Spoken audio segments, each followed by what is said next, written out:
if you can imagine it, it can be done. Yeah. The investment is there to make the step change in what is achievable. So where you think something isn't possible, it is. The issue sometimes comes down to money and funding, especially in the public sector. It's particularly difficult. But those challenges that we have around social care vehicles and how you do it, you were talking about tail lifts, beaver tails, all of the ancillary equipment, it's there. Yeah. It's possible to do. Why are you engaged in trying to clean up transport? And what are the criteria, what are the frameworks that you are trying to meet? So things like the ZEV mandate won't touch you, so the zero emission vehicle mandate, and having OEMs having to provide a certain number of electric vehicles isn't one of your things. What are the things that make you do what you do? That's a good question. So I suppose a bit of context. Our local transport plan, which we issued 18 months or so ago, there's a regional objective to be carbon neutral by 2041. The simulations that are being run to understand what that means suggest that by 2030 we need to reduce something like 36% of all vehicle miles off the road. That is irrespective of the transition to EV.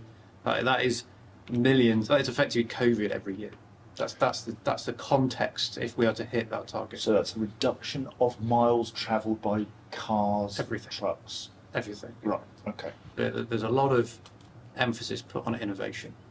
Innovation will get us out of this mix. But the reality is that isn't the answer. For me, looking at this problem, it's 80% behaviour, 10% innovation. There's a lot of policy thrown in there as well. I've come into it thinking I'm hopeful that there will be some changes made. Part of me thinks that sometimes you have to force the hand almost when you're in government and in local authority, that you have the data, you have the knowledge, but you use that then to make changes that's best for EV or the situation at hand for the people that live in the areas. The manufacturers, because at the first time this year we tried to procure 15 3.5 tonners, Yeah. and I won't say the manufacturer, but they'll say you're having 2 EVs. Yep. I'm sorry, what? I've heard the same. I was going to say we could probably Yeah. look at the Now, manufacturers. We can guess. Yeah. the difficulty is it's one of the manufacturers who are at the lower end of them meeting their targets. So, and because of how our frameworks work, I don't get a lot of choice in the matter that if they are the quality and costing best, we have to award that. So being forced upon EV when you want EV but you're not necessarily there for it is probably harder. Yeah. Because we talked a number of times, try sort your infrastructure out, your culture first, then get your EVs. Yeah. Brilliant. So funding isn't your major issue. Supply is? Supply in the near future because we've got such an old fleet. Yeah. Wow. And I Okay. think I would, yeah. that problem's going to get worse. It's going to get worse. this gonna is get the- worse, yeah. So this is going back to that data Flex have point already that we were told us talking that. about. You know, we've started talking about, you know, again, this transition plan, that sounds a little bit fancy, but trying to support people with a plan, it's not so much being aware of, I can do it, albeit there are definitely examples, you know, right, even around this table where it can work. You know, I'm going to say next year's LCV plan, actually it's now, Yeah. is 1 in 6. So I can see a situation where you've got a manufacturer turning around and going, you want to order 60 vehicles, that's great, 10 of them are going to have to be electric, otherwise I'm going to incur 150 grand's worth of fine. The year after, They get 1 in fined a lot 4. of money. So it's not actually next year, sorry, it's not actually 26, that's going to be the middle of next year when you start ordering. But that'll be compounded by the missed targets from this year, so Yeah. actually it's And likely then to be the year accelerated. after, 26, at the moment, you're talking 1 in 3 LCVs. Yeah, panicking about that. Needs to be an EV. We're trying to do it for our customers, is get them on the front foot and go, what does your personal transition plan look like? Because again, I think, you know, when you collectively look at this, and again, we're trying to look at it as a business, you know, do we have the power to turn around and say, and I'm going to pick on the two in the room, you know, Rob and Gareth are doing the heavy lifting for another manufacturer, and actually 1 in 2 of their vehicles is EV. Yeah. So that enables Richard to not have to do 1 in 6. And that's the bit where I think we need this collaborative bit. Yes. It's a different conversation, because if you force Richard to take 1 in 6, all you're going to do is go, well, in which case I'm not going to order 6. I'll order nothing. Right, Richard. Yes. Data. Data. Right. Talk to us about what you do at Webfleet, Okay. telematics, is everybody familiar with it? I know some have been in the fleet industry for a long time. People are. Yeah, all We don't need to go understand about what telematics, telematics right. is, no. I think the key thing you can do is work with some insights, things that you have learned Yeah. as a result of working with Webfleet and the data that Yeah. you have analysed to support the transition Yeah. that certainly we've got the 3 local authorities Yeah, to make. and to your opening point, there is so much data out there, you know, and Ashley's given an example of like 4 key bits that he's asked his team to look for. The same should be true in your own business. If you've got telematics, be really clear about what information is going to support you and what you need to look at from a transitioning perspective. And because there's loads of stuff that's, you know, you can get bombed down in just all kinds of bits and pieces. So I guess from our perspective, I want to break it into 4 sections. And the first section is with no EVs, okay, and carbon reduction. So we talked about HVO as one methodology.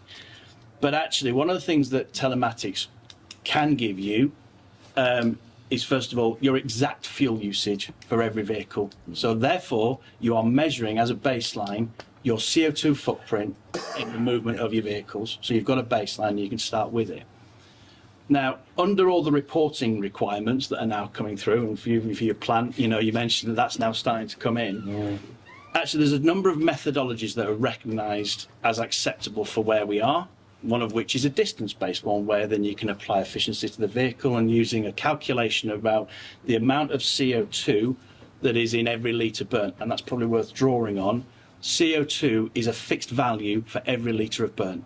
Okay, it doesn't change. Your driver's efficiency doesn't change how much per litre is generated of CO2. So if you understand how much you're using, then you can get a quick measure.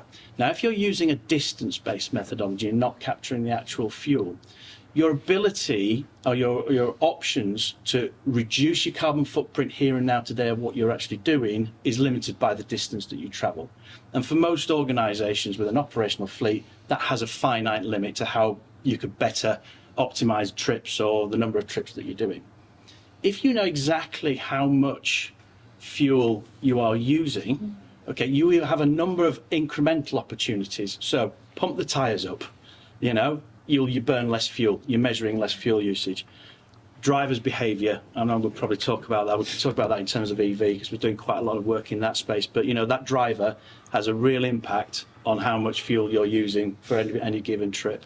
You know, payload, do you need to carry everything that you're carrying? You know, drag on the vehicle, you know, do you need the ladder rack on the top, or actually could you look at refitting it and going it through the bulkhead and things like that? These are all incremental, tiny little adjustments that actually make a massive difference. And it is quite a scalable one, but just to put the numbers into context, we're working with a fleet at the moment, and they have gone on a program with us, and yes, they do 67 million miles as a fleet a year, so it is huge. I'm not going to pretend it's not, but we have managed to achieve in 6 weeks a 5% improvement in their MPG. Okay, really quite small in the context, and it's still nowhere near manufacturer's WLTP, by the way. This is from a starting base. That translates as 949,000 kilograms of CO2 reduction per annum. Wow. And that's kind of the growing scale of it, and that's just one thing. So that's coming out from data. You can measure it.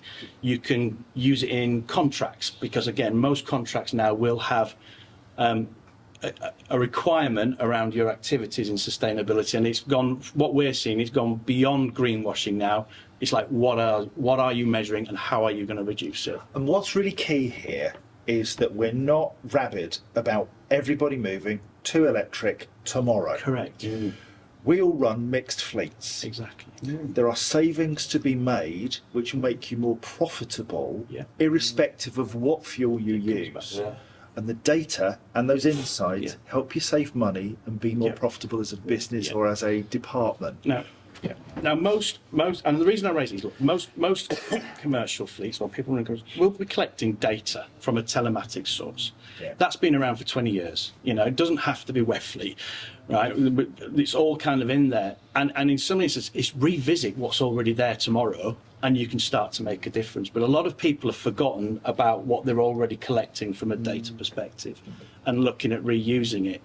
And then to Ashley's point, it is about that planning. That's when the next set of data is the transitioning, and data about what the vehicle's doing is one element. And, we have got a joint customer that we're working on. We can't do all of the financial planning element of it, but what we can do is say, right, that vehicle is going there, it's stopping there for that long, it's doing this so many days a year, even looking at, actually, in all honesty, the other thing to your point about trips, a lot of our customers are asked, like some of the reporting that we're giving them is showing how many days the vehicle was actually used in the reporting period. Mm-hmm. Do you actually need it on your fleet anymore? Or is some branch manager just going, oh, I need that because they've always had it and it's the little cuddle around that they're always going to be able to do it, and it's utilisation. My car is a 74 kilowatt hour battery, right? So that is 100 miles of range I have just taken out by my right foot. Right. So from a data and an insights perspective, what's happening now is we are going to be delivering direct driver feedback around eco mode, acceleration, regen.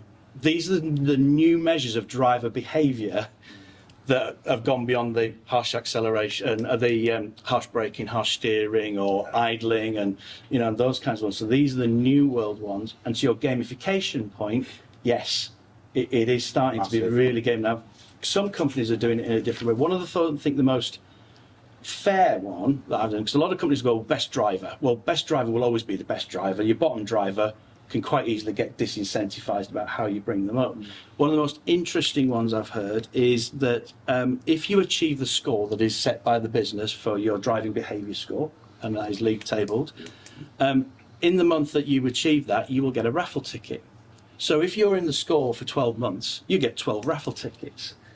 And at the end, there's actually some quite significant prizes that are worthwhile having. And so actually, there is no driver that is excluded from where they're starting. They can all get to it. So there's a few mechanisms, but you need to have then the right data and the accurate data and presented in a way that a local branch manager or operating function can work with the drivers. And that's the key bit, is the dissemination of the data that you're providing to somebody who basically it's not their job to run the fleet. Obviously, the GPS nature now where your vehicles are is probably the prime function for us. We do some data on usage and utilisation.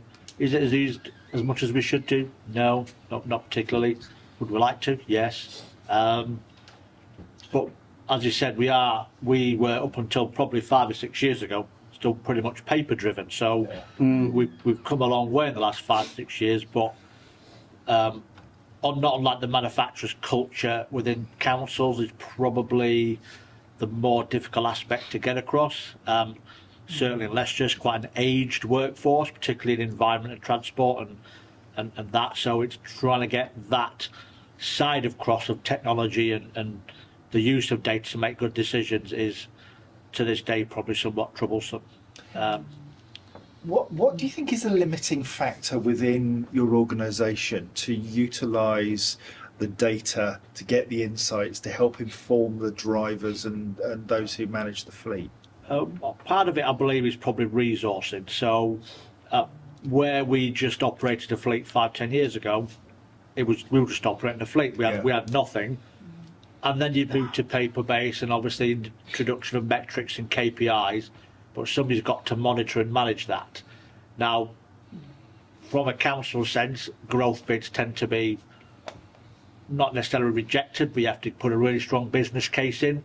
So in order to provide this good data and better decision in order to save money, often needs growth in the first instance. You don't always see that in a council, and it's difficult just to more overcome governed, that. aren't you? Talked about the fleet profile. I think the bit we need to, again, this is addressing a cultural pattern that we fall into as fleet operators. I have a replacement cycle that looks like this. Well, I'm just going to carry on doing that.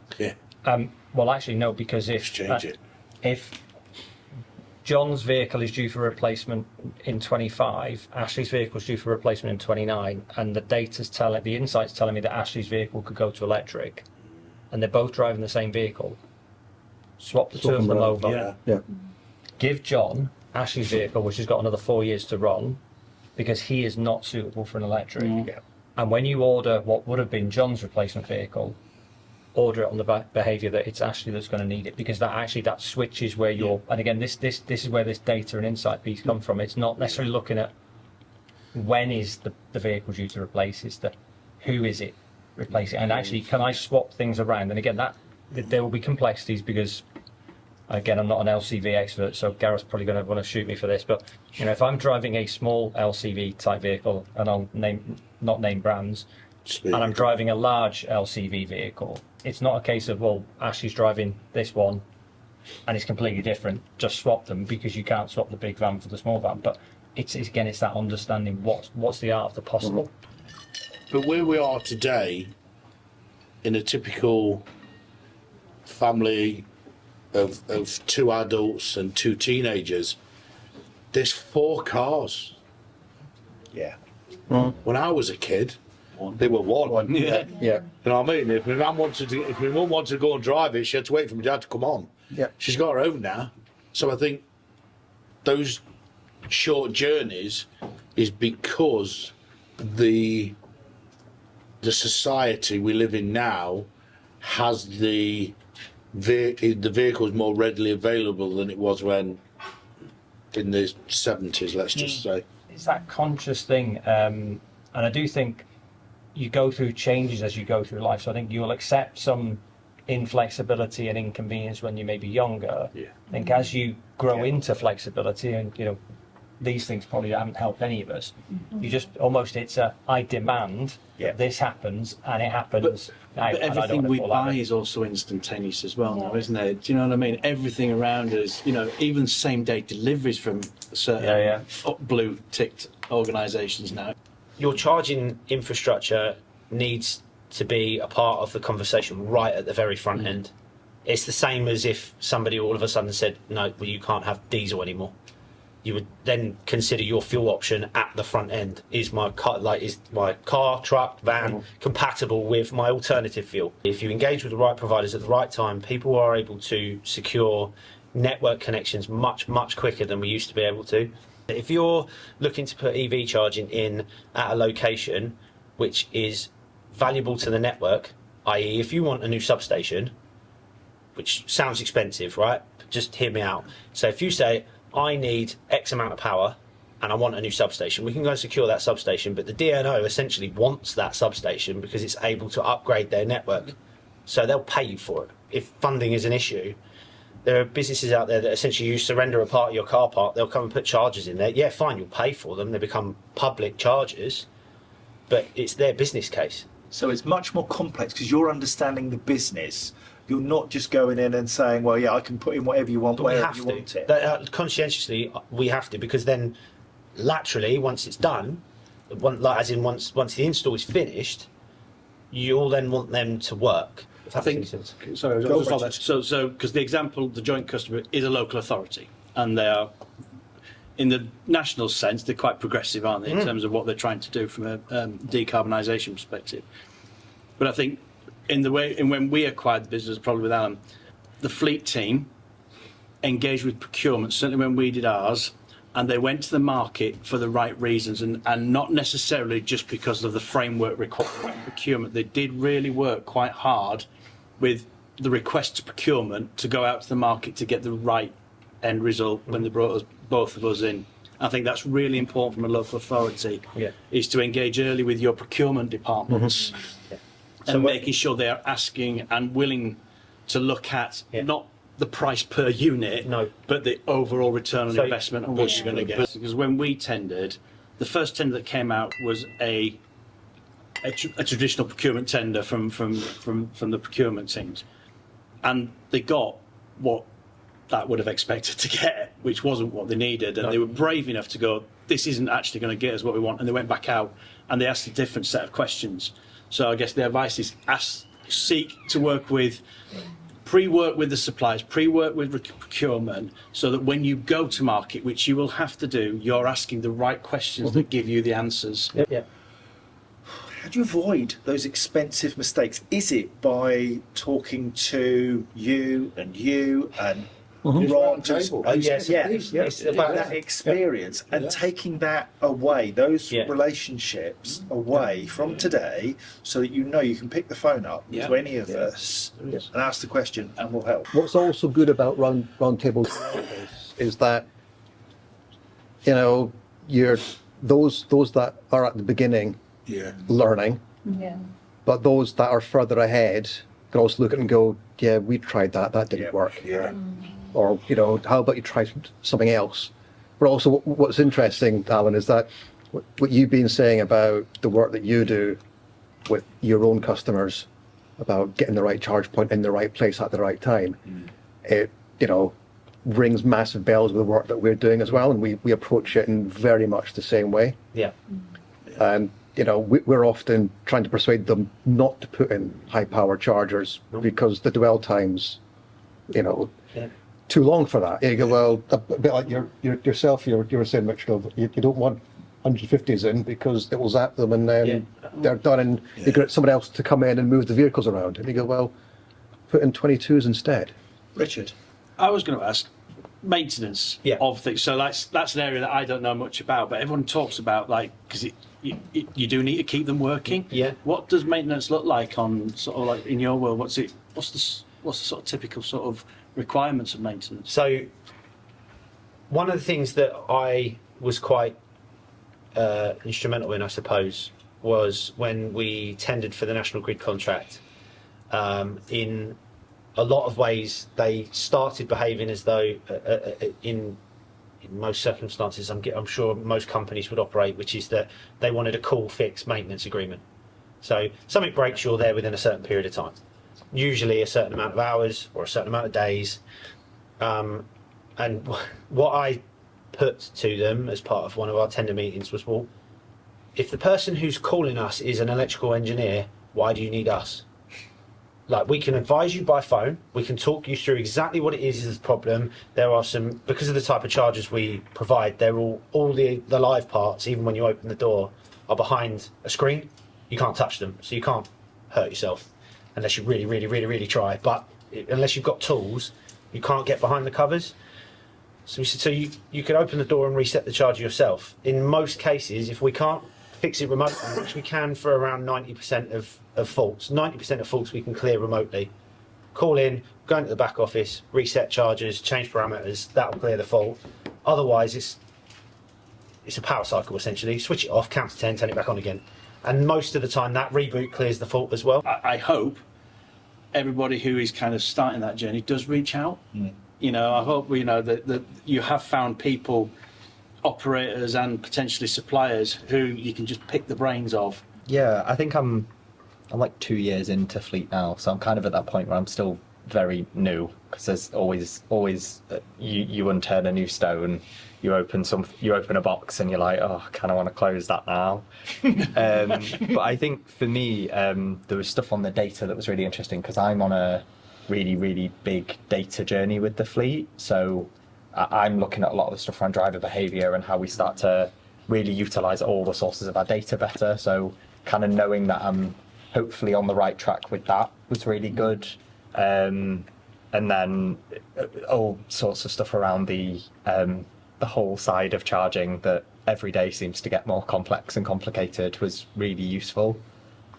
Martin is more about collaboration for me. Highways, very close to the council, and trying to hopefully collaborate with them and get some information to the council how they are doing the journey is a reputable kind of place to us. Being a fleet manager can be a lonely place, can't it? Being a fleet manager, we know that. You know, it's all working in a big organisation of 7,000 employees, really. But you know, we've got a team of 9 managing our fleet. Yeah. And I think just being able to make the connections today really has been great. I think with Richard really and Karen understanding their challenges, but also the charging. We've still got charging challenges, you know, and I think everybody has. You know, I think you guys probably have been there. Is that some of this is you have to be prepared to fail. I don't think you can go back to to your organisation and go, da-da, that's the answer. And I think, you know, that would probably be my key takeaway, is that almost sweat as much as you can from the group of people that are around the table and from outside of this table, because there are definitely a lot of people who have been there and done it. And don't be afraid to make a mistake. So we're now looking at moving our equipment up the River Thames on an electric boat. It's just about out of the box, you know, out of your comfort zone thinking. That's what I'll say. That was my takeaway, was the stat you used about 10% is about the technology and the vehicles and systems and all that stuff. 10% is around legislation, and 80% is around behaviour change.